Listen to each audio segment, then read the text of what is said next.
All right, so the next one is one of our recurring bits. It's overrated, underrated, and it comes to our buddy Snarkcast. Fallout New Vegas, and it's been tied to the fact that I finally finished Fallout New Vegas. I'm on the Fallout 76.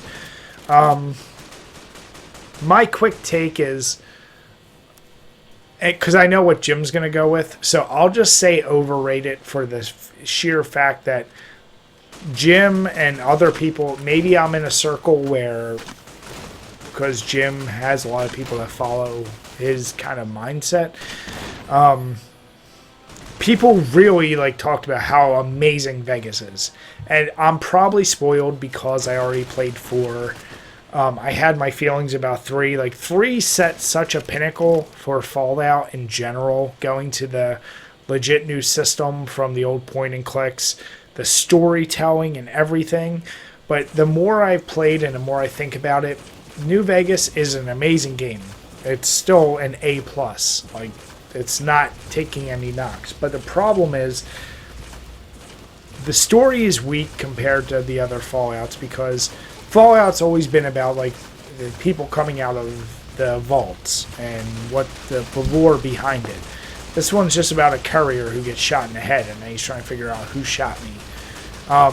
If you really are obsessed with Las Vegas, you're going to love the kind of surrounding lore of that game.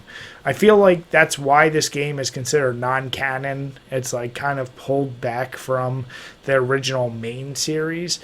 And it just, people talk about this game like it's the best ever. And every element of the game has now been outdated. Like Jim loves the fact that you had an ability to have this hardcore mode where you have to drink, you have to have bullets that have weight and stim packs, yada yada yada. But now Fallout 4 and Fallout 76, that's a norm now. So it's not like it's set that precedent, but that's not the only one who's done it. So when I look at it from those perspectives, and what really made me settle on this is, of all the Fallout games, this one was by far the fucking glitchiest. I had that game crash on me so many times. I had to save like a goddamn animal. And I was already someone who oversaved in games, but just for fear, because it crashed on so many key moments or stupid glitches happened. And I know that's a common Bethesda thing, but I really didn't experience it in Skyrim or Fallout 4 that much. This game was riddled with it. So for those reasons, I'll say it's overrated. You know what? I'm going to shock you here, Brian. Go on. I'm going to say overrated strictly because the storyline in general, I would say, is the least memorable of any Bethesda game that I've played. It's weak. Yeah. It's really weak. I haven't played 4 yet, and I know most people who love New Vegas as the best one love it because strictly as like an RPG, it's the most true RPG-ish of all of them. Like me and you have never been huge RPG guys, so I think that's why you like 4 the most, because the stuff around it, like including the combat and stuff, is more refined. Than it's more focused on more of the action than it is over the RPG, even though the RPG stuff's there. I know the RPG fans love New Vegas as the most of any of the Bethesda games, which I get, but of all the ones I've played, I probably like it as an RPG game the most.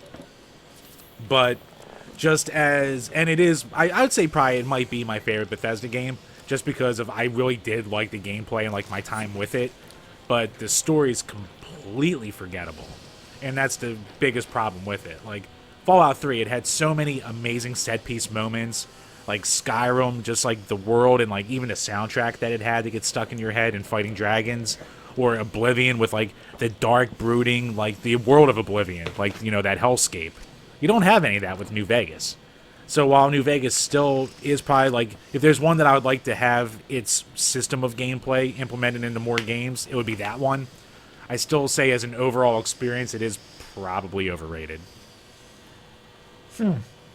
All Okay, well, you shocked me, so I guess we agree this week. Shockingly. Son of a Yeah, bitch. it's still my favorite, but I think all Bethesda games are a little overrated, especially since they're all kind of glitchy messes, even though I still love playing all of them. Don't you dare say that. They are glitchy messes. Shut your dirty fuck mouth. Do you know how many goddamn achievements have not registered because the game went, oh no, you didn't finish this, but I'm like, "No, but I did finish it." And they're like, oh no, you didn't finish it. I'm like, I Yeah, but you didn't do it right. So, yeah. Let us know below if you think it's underrated. I would love to hear why and dispute it because yeah, I don't think anyone talks shit about that game that much. I think everyone No, it's the favorite for a lot of people. And you know what it is? I guarantee it's because of it's the RPG fans. That's what it is. But to your point, the only reason that makes it more RPG-ish is because of that thing that I said I don't like, which is you're completely random, you're a courier. But what really fucks that up, and I know you didn't play the DLC, you get a whole backstory of what this guy, you get like more of a backstory, I'll say, of what this guy was. So that kind of goes out the window. Like you're not really truly, like you're still creating what he does. I would look more like Skyrim. You're just an unknown prisoner for whatever bullshit crime. And then you truly choose your allegiance. You have no backstory whatsoever. So you start completely slate clean. Like, that to me is actually more RPG-ish than any of them. Because what other game do you start off with almost zero backstory? Like in a Bethesda, I mean. Yeah, and I guess they took that luster off it with New Vegas with all the DLC too. But, whatever. I didn't play any of the DLC, so that's what I played with. The DLC was interesting Besides my too. Becca. But